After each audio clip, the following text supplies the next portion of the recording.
Hey everyone, this is Ken Klippenstein with Breaking Point's Intercept edition. I'm joined now by Raed Jarrar. He's the Advocacy Director of Democracy in the Arab World Now, or DAWN for short. The reason I have you on is because I really appreciate the work that DAWN does. They provide a useful counterpoint to the hegemony of the think tanks here in Washington that tell a very particular point of view with regard to the Middle East. And I don't think that's a very honest one. I mean, if you look at, and we'll be talking about President Biden's visit to Saudi Arabia, which in itself is a form of normalization with that country, the way in which the media covered that, I saw a ridiculous story in The Atlantic saying that Jamal Khashoggi would forgive MBS if given the chance. And I Googled The Atlantic's funding, and I quickly found that they received large sums of money from a company that itself receives large sums of money from the Saudis.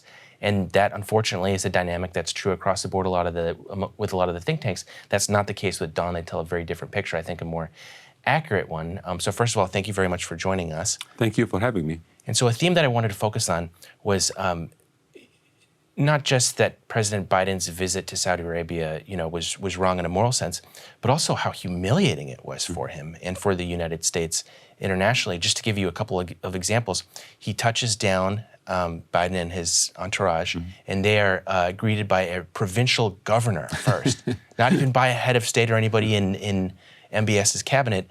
And in diplomatic circles, that's widely understood to be a kind of slap in the face. And not only that, once they ended up meeting, he wasn't greeted by the king when he came out of the car, which has diplomatic significance as well. And then when they ended up speaking, almost immediately after the bilateral meeting, the Saudis start leaking things, saying that Biden didn't bring up Khashoggi. Biden disputes that. And then subsequent to that, within 24 hours of Biden's leaving the UAE, a country he visited after that, the UAE arrests Jamal Khashoggi's former lawyer, which, again, morally wrong, but in addition to that, humiliating in an international sense. I can't think of any other country that would do something like that to the leader of the United States. So could you speak to that a little bit from your knowledge of the region and what this all means? And also, crucially for Americans, what did we get out of this visit? Because again, there's morality and there's also interests, and it's not clear to me that the U.S. got anything out of it. I agree with your assessment. I think it was the worst of both worlds. It was the worst of both worlds in the sense that, on the one hand, the Biden administration lost its moral capital and moral standing. So, President Biden promised he will center human rights in our foreign policy. He's going to do this, he's going to do that. And the mere fact that he was willing to meet with someone like Mohammed bin Salman and other dictators and apartheid regimes in the region in a way that is completely empty of any moral standards by itself made him lose that track. And the other track, like the track of being a pragmatist, the real politique track, where we're told many times by this administration and other administration that we're naive and we don't understand how the real world works and we have to do some concessions to get some stuff out of it. What did we get out of this? Nothing. We got nothing out of it. And when you look at the trip, whether it's the part where President Biden goes to Israel or whether it's a part that President Biden goes to Saudi Arabia, it is another classic example of the status quo of how Washington runs on autopilot, that we do things because we do these things. We repeat the same policies because they've been there for decades, completely with no political analysis, with no vision. And there is nothing that came out of it. Like even the claim about oil, that, we have to go because we need some oil to be pumped out. Nothing happened. This is the pretext for looking the other way on all these human rights abuses. Khashoggi is an emblem of that, but there are countless people that are jailed on dubious pretexts. They don't really have a rule of law in terms of being able to represent yourself in court. Countless activists, not just jailed, in some cases killed. So it's much bigger than, Khashoggi is an emblem of all of that. And so we're sort of told by the, quote unquote adults in the room that we've got to be grown-ups here. And, things, you have to break some eggs to have an empire and to get the oil and critical resources that we need. within days of Biden visiting Saudi Arabia, their foreign minister is making statements saying we're unable to increase the oil production. So that's out the window. And I start looking very closely, thinking, okay, what could conceivably even be the concession that they're getting out of this? The only thing I could find was permission for Israeli commercial flights to fly over Saudi Arabia. That's it. That's the only thing that I could find. So, and why is that in the United States' interest? Like, I don't think that's a concession that the U.S. government. Yeah, I mean, like, it's not like we're not getting anything out of this, and we're not an agent for a third country to go promote their interests. Like, I think one would expect that the president of the United States will put the U.S. interests first. Yeah, and we've been asking the same question. Like, we have our moral arguments and ethical arguments about why, as the organization that was founded by the late Jamal Khashoggi, why President Biden should not engage with MBS or with the Saudi government. But we also have the real politique argument of what are you getting out of this relationship? That's what struck me in researching all of this, is initially I thought it was something, I thought it was primarily a human rights thing, but that's absolutely not true. Mm-hmm. Yeah, at first glance, you could see, okay, a very oil-rich dictatorship, the kind of supposition here is, okay, well, you've got to make deals with them in order to get that oil. But oil production has been, not sufficient to the needs, particularly after the war with Russia, in which they've been sanctioned and their oil is taken off the market. Gas prices are, through the roof right now, and that's having very serious effects, not just with respect to filling up your car, but oil is factored into everything that we buy because that determines the price of international shipping. Sure. That's how things are manufactured. So, politically, this is putting Biden in a very difficult position. I would imagine that factors into his low approval rating. And again, none of that has changed. Those rates of production haven't changed. Mm-hmm. There hasn't been any plans. I mean, Saudi hasn't made any statements saying we're going to try to ramp up production in the medium term even. There doesn't seem, so that sort of assumption that, oh yeah, you got to look the other way, oil, I just haven't seen that to carry any water. No, that's right. And I mean, there is a point that you touched on earlier regarding U.S. citizens in the region. Talk about that a bit. And the U.S. prisoners in Saudi jails, did Biden bring that up, or was he able to get them released? He did not. And before his visit, there were multiple letters sent by family members and human rights organizations asking the Biden administration to bring up issues pertaining to U.S. citizens. And, this is like a no-brainer. You would think that a U.S. American citizen, our government is supposed to... Our government will actually say something about them. So in Israel, there was a recent killing of a Palestinian-American journalist. Very famous journalist. Very famous journalist, Shireen Abu Akleh. She was killed by Israel with absolutely no accountability. There were calls for the president to at least mention her name or meet with her family while he's there. Nothing. Not a single, even like empty gesture of calling for accountability for a U.S. citizen, or requesting an investigation into how U.S. weapons might have contributed to this violation. Nothing. That's the other thing I want to talk about is how much leverage we have over a country. That's right. Because people love to say things like, they've got us over a barrel. What can we do with the oil? They don't have much in the way of an indigenous military. They depend on us for not just the weapon systems, but the maintenance of those systems. People don't understand how complex having an F-16 is, and changing parts, teaching them how to use software, things like that. That's right. We have so much leverage over a country. We do, and that's also like one of the questions that is put out there as a deflection point.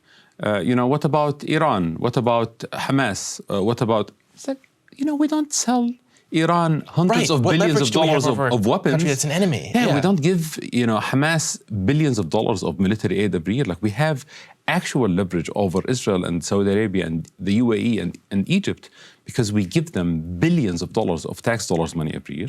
We sell them hundreds of billions of dollars worth of weapons. And you were saying, it's not like weapons are not like vegetables. It's not like they can just go buy a Chinese jet fighter instead of an F-16. The U.S. is the best at this stuff. And not only that, like once you have a system, you're stuck with it. Like you need like a generation to switch. I was talking to an intelligence officer and I asked him, I said, all this fear mongering that you see from the think tanks that I was mentioning before saying, oh, if we don't give the Saudis whatever we want, who knows, maybe they could turn into the Chinese or we'll drive them in the arms of the Russians. I asked this guy who knows a lot about weapon systems and had worked in the region for a number of years. I said, how long would it take to switch systems? And he he said there's actually been intelligence assessments on this, which hold that it would take at least a decade. And it's in a regime like that, deeply unpopular, corrupt, hated by many in the region, illegitimate. It's a literal monarchy. I have to say that they're probably going to be concerned about having the military equipment that they need to be able to stay in power, because they're not in power by the consent of the governed. It's not like they're popular. That's right. So your point stands that we do have, as a country, we have huge amounts of leverage over these countries, and we're not using it. So the other demand from families of U.S. citizens was to speak up about U.S. citizens who are imprisoned in the UAE and in Saudi Arabia. Not a single word. Not a meeting with civil society organizations, not a demand, not even an empty gesture regarding these kind of issues. And honestly, even regardless of the human rights violations and that angle, using that as an important political pressure point would have been more productive for the president. So that's why I was saying it's the worst of both worlds, because he didn't do the right things for the right reasons, but he didn't do the right things for the wrong reasons either.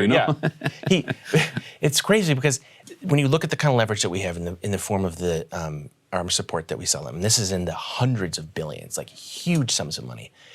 What's wonderful about that is, unlike with our other adversaries like Iran or China, we don't have to risk going to war with them. All you have to do is you don't even really have to do something in a positive sense. You just have to stop that flow, just suspend it for a little while, and that would send a clear message. The U.S. has done that to countries in the past. And what's wonderful about that is it's such a conservative solution that doesn't put us on the hook for open-ended wars or occupations. Just stop even just some of the support, and that would send a clear message to the people in Riyadh, I think.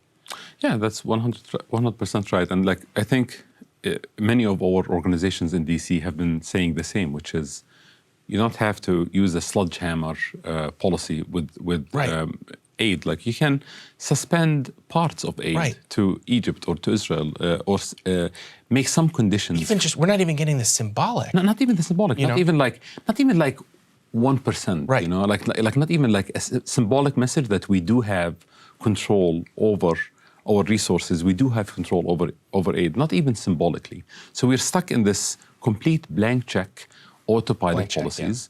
And countries like Israel or Saudi Arabia, they don't even worry about the flow of arms and the flow of weapons, because it's just on autopilot. Right. So can you speak to, you're a modest guy, you won't admit this, but you're very well connected on the Hill and in Washington. You know a lot of officials. Do you have a sense of why is this? Because we're looking at it, and is it just the strength of these foreign lobby groups and the think tanks and everything? Because there has to be something Biden is getting out of this, even just for himself. Why do you think this persists, this state of affairs? I mean, I don't think there is one answer to that question. It's a very complex question. It's a question, the real question is, why is there a status quo force in Washington, D.C.? Whether it's Biden or Trump or Obama or Bush, we saw some of these policies be identical. And whatever the presidents said before they came to office, during or after. I should remind everyone, Biden said that he was going to make Saudi Arabia a, quote, pariah. That's right. Which is a word that doesn't leave a lot of room for interpretation. It's pretty strong language, That's right. And then you end up looking at the policy, and it's remarkably similar to, not just Trump, but every predecessor there's been. Yeah, it is an all-the-above approach for keeping the status quo in DC. You have very powerful lobbyists for the military-industrial complex, special interests. Saudi Arabia pumps, hundreds of millions of dollars in lobbying for every administration. There are special interest groups in DC. There are election politics and congressional corruption, and it all works together. One example that I always give to outsiders of DC, just to explain how complicated it is to change the status quo, is that there's this very small airplane, A-10, that the Pentagon wanted to cut out. So the Pentagon itself, the DoD, said, we don't really need this airplane anymore. And Congress said, yeah, if the Pentagon doesn't need it, let's cut it out. Then the military-industrial complex pushes so hard. This airplane, which is as big as a bus, it's very, very small, it's manufactured in all 50 states. There you go. So it's one state makes the door, one state makes the wheel, one state makes the engine. So you get phone calls from all 50 states to senator offices freaking out about jobs, freaking out about like change of policies, and then you keep an airplane that the Pentagon doesn't need, that Congress doesn't want to push, that we're paying for.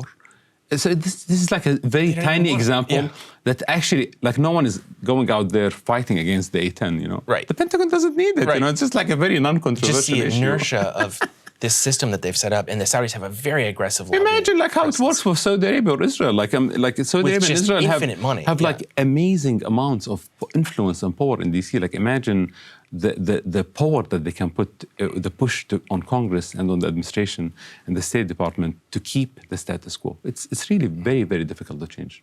Okay, well, Raed, I really want to thank you for joining us, and thanks to our viewers for joining us for the Breaking Points Intercept edition.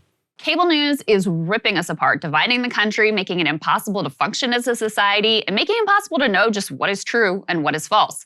But the good news is they are failing and they know it. That is why we're building something new, a new mainstream, a healthier one, something more trustworthy, something that we are going to need in one of the most pivotal times in American history. We are building up here for the midterms, for the upcoming presidential election, but we need your help. So if you can help us out by becoming a premium member today at breakingpoints.com, we're trying to change America for the better and the entire world. So what are you waiting for, guys? Go to breakingpoints.com and sign up and help us build a new mainstream.